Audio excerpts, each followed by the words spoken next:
Primoz Roglic finds his Grand Tour groove again with Tirreno-Adriatico victory. Jumbo-Visma rider sweeps overall, points and mountains classification, 3-stage wins. Primoz Roglic raised the Tirreno-Adriatico winners' Trident Trophy and pulled on the final blue jersey on Sunday, genuinely surprised to have the form to win on his season debut. He was happy to be back near his best as he prepares to face Remco Evenepoel at the Volta a Catalunya and then again in May at the Giro d'Italia. It's great to be back in the way we have this week. I've enjoyed it and we can celebrate this victory.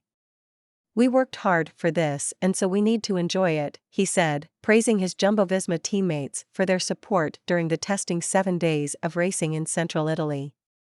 I may be on the podium by myself, but actually we should be there with the whole team. The guys worked really hard all week to help me get the win and deserve it as much as I do. I've enjoyed the time I've had here with them. Read more. Tirreno-Adriatico, Primoz Roglic seals overall victory. Philipsen wins final sprint. Primoz Roglic stays humble after third Tirreno-Adriatico stage win. Primoz Roglic, a surprise addition for Jumbo-Visma at Tirreno-Adriatico. Roglic had not raced since he underwent bone graft surgery last October to stabilize his left shoulder following the crash that forced him out of last year's Vuelta a España. He only started training on the road in December but has worked hard at a recent altitude camp and looked lean and fit at Tirreno-Adriatico. He was a later entry to the Italian race, his Jumbo-Visma team using a UCI rule to add his name to the entry list just before the final 72-hour pre-race deadline.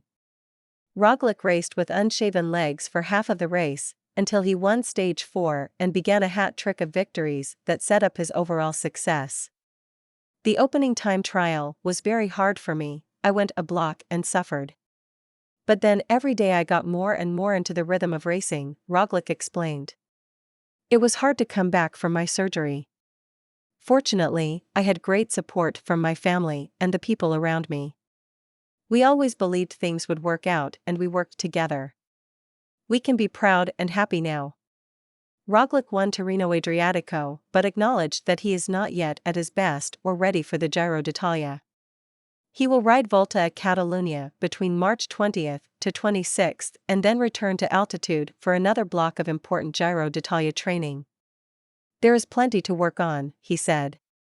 Every year, you get a year older and wiser.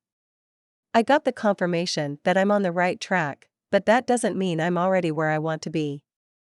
You have to keep improving and that motivates me to keep going. Roglic is no training nerd but knows hard work pays off. You can never climb fast enough, he said. That's always the challenge, to push a watt or two more. But I also want to have fun because when you race it doesn't really matter how much you push, you've got to be happy and enjoy it. When you don't win, you weren't fast enough, right? When the other guys are faster, then the numbers, whatever they show, aren't enough. But it's just the start of the season. I'm just having fun again and we'll see what happens at the Giro in May.